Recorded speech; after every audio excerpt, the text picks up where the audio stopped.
With the finale of Season 3 airing yesterday, we now have 3 seasons for the Batwoman TV show. So today I thought it was time for me to stop and rank all 3 seasons of Batwoman, ranked from the worst to the best. Please note that everything that I will say in this video is just my very own opinion. My name is SDubNation, and you are free to comment down below your very own ranking of all 3 Batwoman seasons, ranked from the worst to the best, just like me, or you could just do your favorite. Please don't forget to check out that Twitter that's going to pop up on your screen right now, and also don't forget to check out that Arrowverse playlist that's going to pop up above. And with that being said, guys, let's get right into our ranking. Kicking off my list at number 3 for me has got to go to Batwoman Season 1. Unlike everyone else in the world, I actually really like this season. Matter of fact, I loved this season. It was top 10 on my Arrowverse list back in 2020. It probably has gone down farther because the other seasons are better. But Ruby Rose as Kate Kane Batwoman isn't that bad. Now, while she is not the greatest thespian, at least she tries.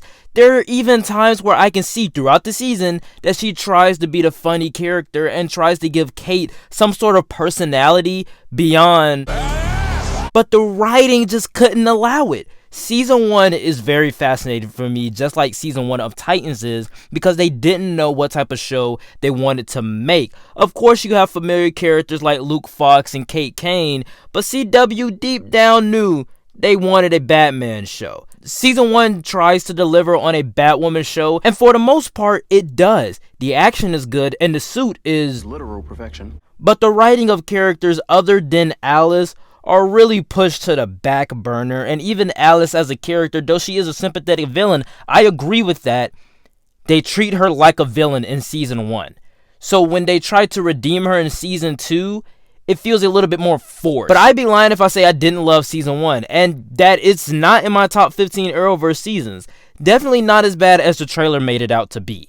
My runner-up at number 2 is Season 2. Just like Titans Season 2, Season 2 as a whole is better, but I would rather rewatch the entire season of Season 1 while only revisiting certain episodes of Season 2. Now, Season 2 doubles down on what worked about the series in Season 1 and took out what didn't. Javicia Leslie as Ryan Wilder is such a great Batwoman, in my opinion, and we see her throughout the season learn what being Batwoman actually means and learn she has this responsibility, and it's not just about revenge, and it's not just about going after the crows, and she has to learn how to trust the crows, but she also has to learn that this is her responsibility now. Ryan also breathes new life and energy to the show, giving us funnier scenarios and more enjoyable and lighthearted episodes. We also have the opportunity to address racial issues within Gotham and within the Crows, and I really like that aspect. I think the recasted Kate with Wallace Day could have worked if they wanted to go somewhere with that, but with her not being inside of Season 3,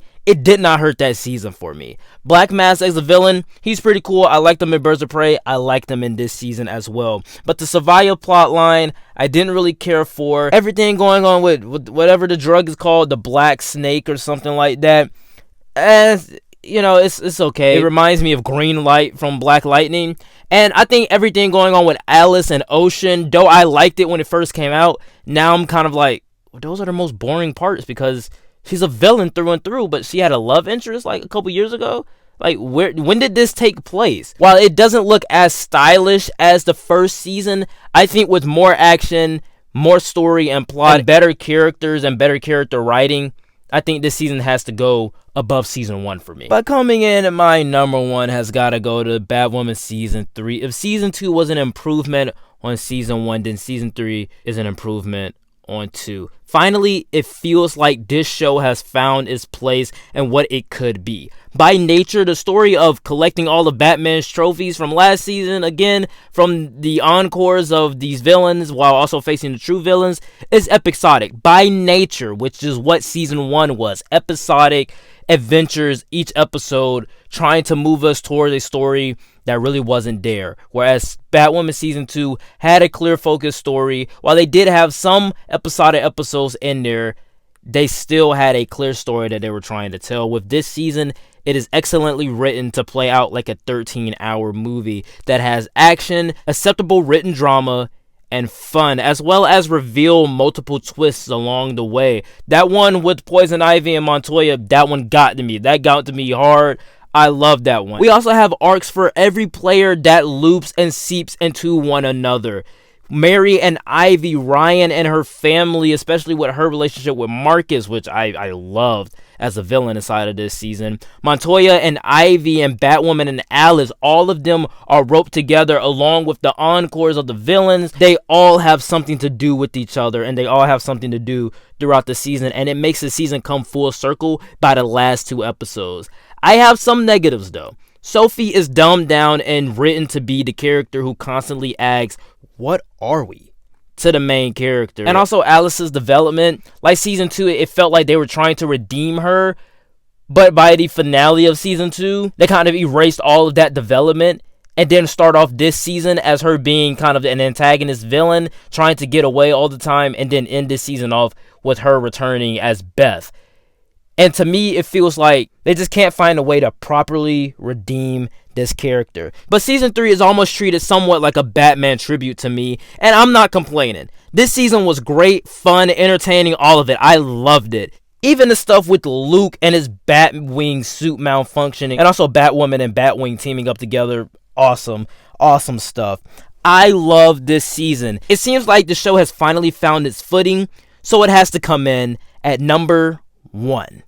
Alright guys, that is it for the ranking. Please note that everything that I did say in this video was just my very own opinion. My list was certainly not the right list, it was just my list, and you're free to comment down below your ranking of all 3 Batwoman seasons, ranked from the worst to the best, just like me, or you could just do your favorite. Please don't forget to check out that Twitter that's going to pop up on your screen right now, and also that Arrowverse playlist. That link is always in the description. At this time, I am watching the Batman. Well, not watching, but I am going to go see the Batman. So by the time people are watching this, I've either already watched it, I probably already reviewed it, or I'm going to go see it as we speak, or I'm watching it as we speak, or as you watch this. At the end of the day, I'm seeing the Batman at 8:30, so by the time this video goes up, I already left the house going to go see the Batman. I just cannot wait. But with that being said, guys, like, comment, and subscribe, and I will see you all next time.